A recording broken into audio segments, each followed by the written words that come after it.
சொன்னாங்களே, நான் உங்கள் விஜயகாந்த், என்னடா இறந்து போனவன் திருப்பி வந்து பேசுறானேன்னு ஆச்சரியமா இருக்கா? யாரு ஒருத்தர் மக்களோட மனசிலிருந்து மறைந்து போறானோ, அவங்க நினைவுகள்ல இருந்து அழிஞ்சு போறானோ, அதுதான் உண்மையான மரணம்னு பெரியவங்க சொல்லுவாங்க. என்னத்தான் நீங்க தினம் தினம் நினைச்சிட்டு இருக்கீங்களே, என்ன 1000 பேர் தினமும் வந்து பாத்துட்டு போறீங்களே, எனக்கு எங்க மரணம்?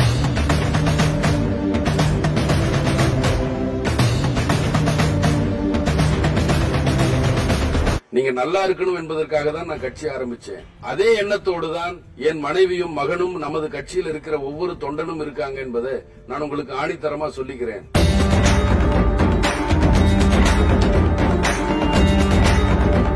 மக்களே, ஒன்னு சொல்றேன் கேட்டுக்குங்க. நம்ம தமிழ்நாட்டுல ஒவ்வொரு ஏழை எளிய மக்களுக்கு நல்ல உணவு, கை நிறைய காசு, நல்ல சுகாதாரம், வீடு, படிப்பு இதெல்லாம் கிடைக்கிற வரைக்கும் நானும் நமது தேசிய முற்போக்கு திராவிட கழகமும் கடைசி வரைக்கும் போராடும்னு உறுதி அளிக்கிறேன்.